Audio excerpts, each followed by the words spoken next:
employ a cleaner. You can't do everything. How much time have you got in the day? 24 hours. How much have I got? 24 hours. You're going to write 20 letters, good old-fashioned snail mail, and you're going to send it through the post to them. And then you're going to call them up and say, let me take you to Costa Coffee. Come on, let's have a little chitty chat. If you are doing repeatable tasks, you will never break through what that so-called glass ceiling is.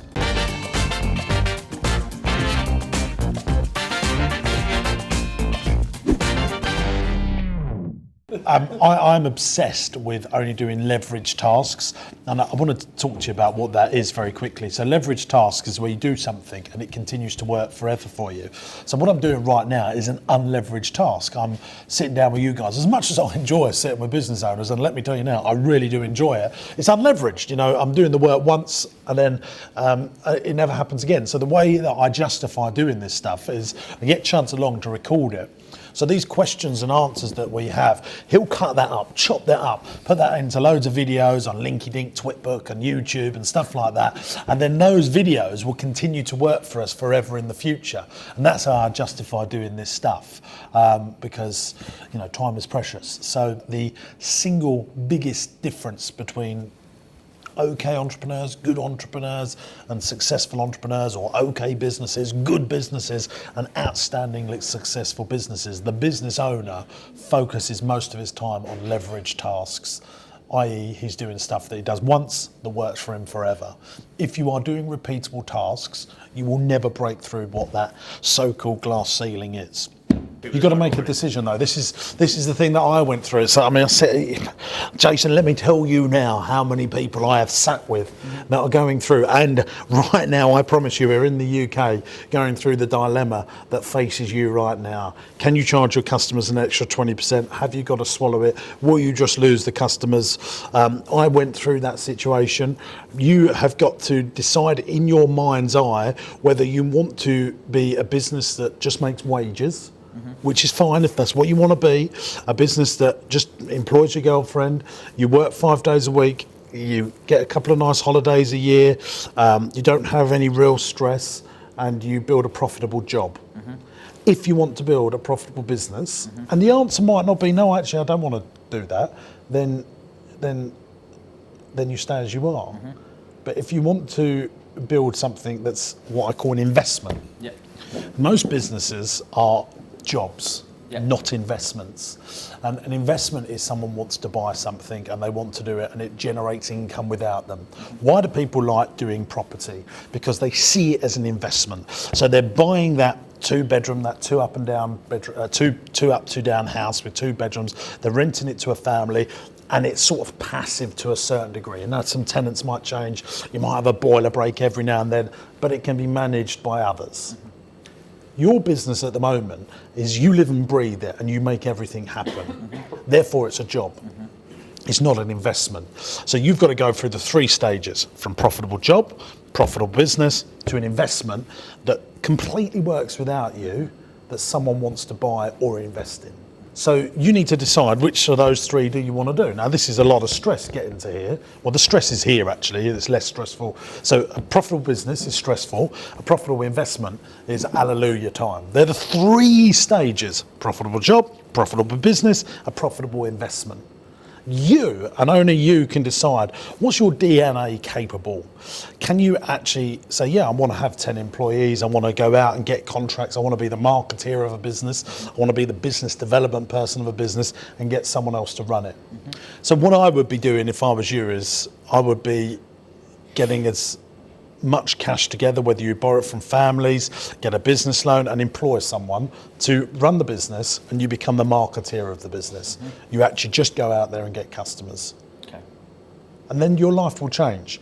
Or you say, no, I'm happy with where I'm at. I want to try and get another 10 grand a year out of it so I can buy some nice things, go out for dinner a bit more, maybe have some new holidays.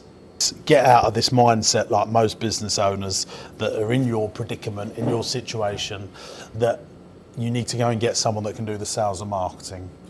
I just know that's what people go, oh, I need to get sales. I love marketing. So just do that and employ a cleaner to run the business.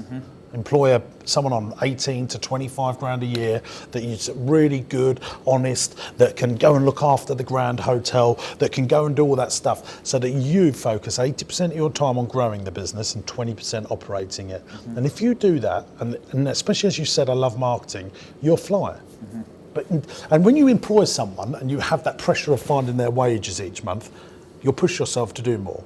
Okay.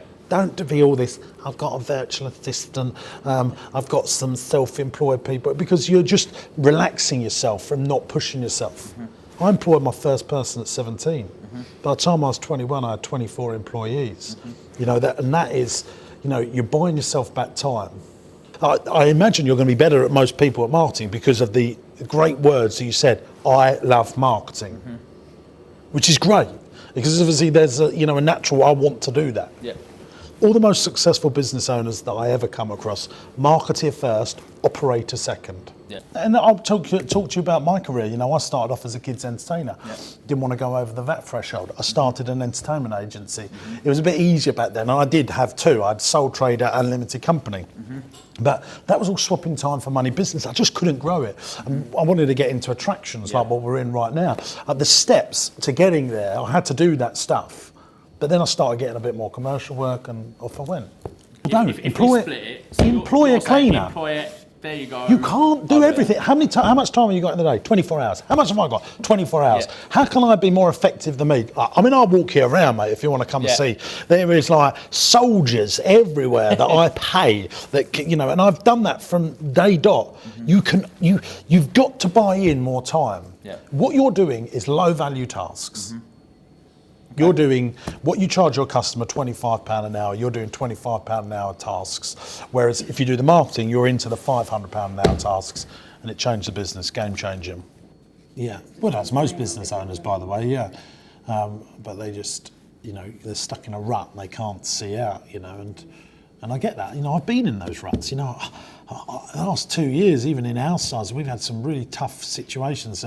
Someone, I just opened a day nursery at Cambridge and built Cambridge, and then someone set it to fire, and we got £500,000, but it's cost £1 million to build, so I've had to find £500,000, just like I've got that down the back of the sofa. No, because I'm doing other things over here and doing other things over there. I've got, send £1 million to China to make a load of teddy bears, and then 2017 we had the World Cup and a heat wave. 2018 World Cup and a heat wave. So I had difficult trading times. But how I've always been able to get through those things is because I've been good at getting customers. But you're operating a business, not growing it. Well, first of all, you get a flip chart and you write up on the flip chart 20 customers that within Nottingham that you could do a great job for. Mm-hmm. So don't need a list of leads, because you don't need thousands of customers. You might only need 8 customers to change your life on retainer, good customers. So you're going to write 20 customers or 20 avatar good companies within Nottingham, within an hour's drive time of you, that you could change their business. They're shoddy at marketing. And then you're going to write 20 letters, good old-fashioned snail mail, and you're going to send it through the post to them. And then you're going to call them up and say, let me take you to Costa Coffee. Come on, let's have a little chitty chat. But if I only need 5 or 10 customers, I'm doing old-fashioned stuff. Okay. The best marketing to this day, in my opinion, is watching what happens right now up until the 12th of December. 12th of December, the election day. The stuff that politicians do is the marketing that you need to do. They go and speak in village halls. They go and speak in factories. They send leaflets through the door, and they knock on the door and say, hello, I'm your MP. Will you vote for me? Like, that stuff still trumps videos on Facebook, emails, text messages. Now, they do all that stuff too, but they know that good old-fashioned grassroots marketing, acting like a local MP or a local councillor, getting those votes, what they do, those votes and knocking on the door, gets the most loyal customers. You might even find you only need 4 customers. But you might need to buy a list for an MOT station because you want to get 10,000 email addresses of people that are in Nottingham to tell that. And I get all of that stuff, and it's right. But you need some really great clients. And you think that those great people are going to come off an email. Do you know, I wake up in the morning and I get up and go, right, it's time for the coal. So I get my iPhone, delete. Oh, this is actually someone I know. I'll read their email. But that's why, do you know when I said you do the avatar thing, you get yourself a flip chart and you write the 20 companies that you know you can make a difference. And you might come up with 100 companies. And then you go and market to just that 100. And then 10 of them might say, and I reckon it'll be 10 of them, yeah, let's have a meeting. One day the business is going to finish, whether it's you don't decide to retire or you die. I'm constantly faced that I will never retire, but there is a finish date to me. Yeah. So what happens when the business is finished? Like I said with Jason, do you want to have an investment, a business, or a profitable job? Profitable job, profitable business, profitable investment. Only you can decide that. Because for some people, I say to them, actually just stick with having a profitable job, like if you've got kids and you just want to work 3 days a week, that's absolutely fine. You're bringing in some income, having a great life. But if you really do want to build something that you can sell or that is of value in 3 years, then you've got to employ people and get yourself more time back. I would be putting a great keynote presentation together and speaking at as many events as you can. I would literally be going and speaking at the opening of a packet of crisps. That's how much I'll be doing. The situation, because you're going to be dealing with what I would call sophisticated people here, and I ignore funnel stuff and email stuff until I know the person. Now, if I've seen someone speak and they send me an email and put me through a funnel, yeah, I want to be involved, I want to talk to them, and I want to meet them. But I would be like, so I'm going to, it's Wednesday tomorrow, isn't it? So I'm going to the childcare conference with my senior team in London tomorrow. Like, you need to be speaking at that. You need to be speaking at that. You've got 400 people focused on you for your hour's presentation, and you could be calling your keynote, how to sell your business for millions of pounds, or how to generate the hidden wealth within your business. And then you do an interesting, not a boring, like, don't use all that. You can make some sense, just like real interesting, a wow, not how talk. Now, I'm just going to say that again, a wow, not how talk. As soon as people go into the how, it's like, it's really important. And then you'd be going speaking to those like banks. I spoke at Santander to all their childcare people. All the banks having people come. Christie's were there, Savills were there. You need to get. I mean, you might have represented Christie's sometime over your career doing stuff like that. Do more of it. Like, how can you get on those things? Yeah. And you're in a similar situation as me. You don't need thousands of customers, do you? How many do you need? Probably 10 a year, if that. So, it's the most dangerous thing, and I won't do it today because we haven't got time, but basically the way marketing works is market, message, media. And because now you have access to media so freely, so easily, you're thinking media, then what's your message, then what's your market? And you need to think, what's my market? That's my message to them. And then do I actually need any media? No, probably need to go and have some coffees with people and meet people direct.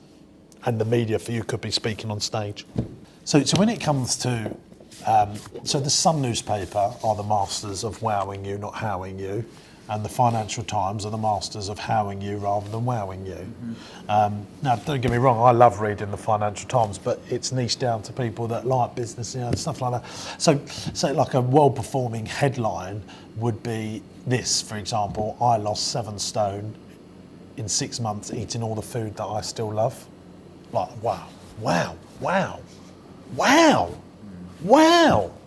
you're in.